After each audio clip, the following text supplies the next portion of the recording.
সংবাদ প্রতিদিনের consulting editor হিসেবে সংবাদ প্রতিদিনে আমার চেম্বার থেকে এটি আমার শেষ ভিডিও। ভোটে আমি তৃণমূল কংগ্রেসের বিধায়ক হিসেবে নির্বাচিত হয়েছি এবং সরকার বদলও হয়েছে। ফলাফলের দিন রাতে আমি প্রধান সম্পাদক শ্রী সৃঞ্জয় বোসকে আমার একটি সিদ্ধান্তের কথা জানাই।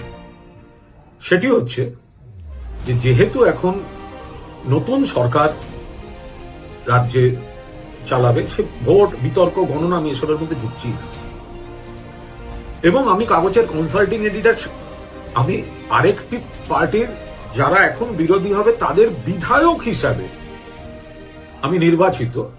ফলে এটা একটা অভ্যন্তরীণ সংঘাতমূলক জায়গা। যারা নতুন সরকারে এসেছেন তারা পছন্দ করবেন না